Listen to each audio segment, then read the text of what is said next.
Chapter 2. Nobody is fully good or evil.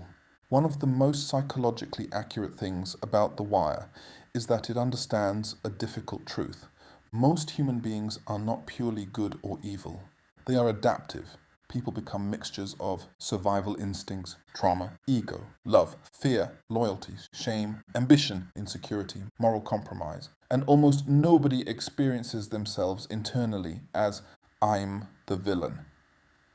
That's what makes the characters feel frighteningly real. Most fiction simplifies morality because it's emotionally satisfying. Heroes are noble, villains are corrupt, but real psychology is far messier. Human beings are experts at rationalization, self-justification, compartmentalization, and selective empathy, moral flexibility.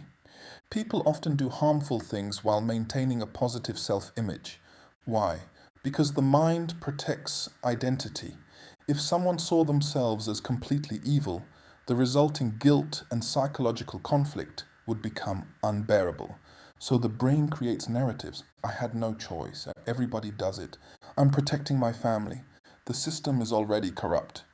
At least I'm better than other people. The world forced me into this.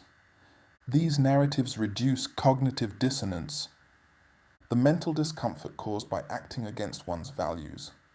Compartmentalization, separating morality into different worlds. One of the biggest psychological mechanisms in The Wire is compartmentalization. People mentally divide life into separate moral zones. A drug dealer may genuinely love his grandmother. A corrupt cop may sincerely care about victims. An addict may deeply want to protect children. A violent man may still feel loyalty and tenderness. The mind separates business from personal morality. This is psychologically common. For example, soldiers compartmentalize violence during war. Executives compartmentalize layoffs from family values. Gang members compartmentalize brutality from community loyalty.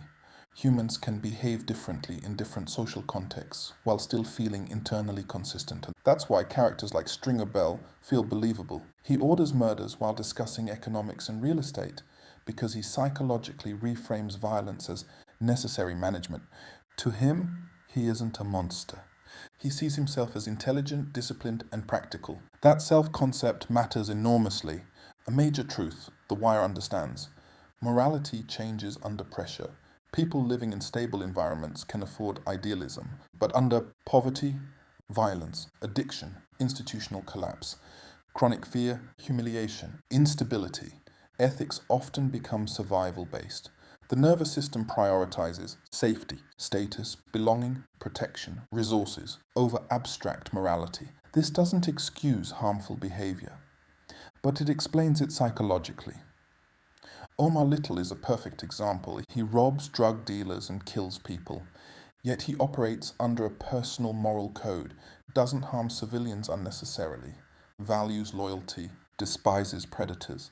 Psychologically, this creates coherence. Even violent individuals often maintain internal ethical systems because humans need to believe their behavior has meaning and limits. Many characters in The Wire are intelligent enough to recognize their own flaws, yet they repeat destructive behaviors anyway. That's profoundly realistic psychologically. Insight alone does not change behavior. People can understand their patterns, hate their patterns, promise to change, genuinely mean it, and still repeat the same actions. Why? Because behavior is often driven less by logic than by emotional conditioning, identity or trauma, habit loops, unresolved shame, nervous system regulation. Jimmy McNulty is psychologically fascinating because he mistakes intelligence for self-mastery. He sees corruption clearly, he understands systems deeply, but emotionally he craves validation, sabotages relationships, seeks chaos, pursues obsession compulsively. Part of him wants justice. Another part needs dysfunction because dysfunction gives his life meaning. This is psychologically common. People unconsciously recreate emotional environments that feel familiar, even painful ones. A lot of destructive behavior in The Wire is rooted in shame. Shame differs from guilt. Guilt says, I did something bad. Shame says, I am bad. People carrying deep shame often self-destruct, numb themselves, become aggressive, avoid vulnerability, sabotage opportunities, push away love. Bubbles is one of the greatest portrayals of this ever written. His addiction is not just chemical dependency. It's connected to loneliness, humiliation, grief, self-hatred, hopelessness. What makes him tragic is that his humanity never disappears. Even at his worst, and he wants dignity, connection, forgiveness, purpose. That duality is psychologically real. Most damaged people still carry a desire for goodness underneath survival behaviors. Humans like believing personality is stable. Good people stay good, bad people stay bad. But psychology shows people are highly situational. Environment changes behavior dramatically. A loving father may become ruthless in criminal environments. A compassionate nurse may become emotionally numb from burnout. A principled officer may slowly normalize corruption. This is why The Wire feels authentic. Characters evolve according to pressure, not according to simplistic morality. The show understands. People adapt psychologically to the worlds they inhabit. Daniel, the provider. Daniel grows up poor but close with his family. His mother works 2 jobs. His older brother joins a gang and dies young. Daniel promises himself, "I'll never become that." He's smart, quiet, protective. At 19, he gets a job delivering packages, but the pay barely covers rent. Then his mother gets sick. Medical bills pile up. Eviction notices appear. His younger sister depends on him. Daniel feels trapped. A co-worker offers him extra money for transporting stolen electronics. Daniel refuses at first, but eventually he rationalizes, "I'm not hurting anybody directly. It's temporary. I'm doing this for family." This is how moral compromise usually begins, not with evil intent, but with justification under pressure. The brain reframes behavior to protect identity. Daniel still sees himself as responsible, caring, moral, and in many ways he is. Over time, Daniel becomes deeply involved in organized theft. But psychologically, he separates his life into compartments. At home, loving son, protective brother, kind uncle. At work, cold, intimidating, emotionally detached. He never thinks, "I'm a criminal." Instead, he thinks, "I do what's necessary." That distinction matters psychologically.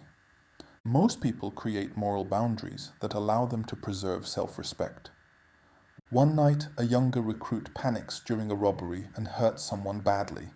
Daniel is disturbed. He realizes the world he entered is becoming uglier than the story he told himself. But now he feels trapped.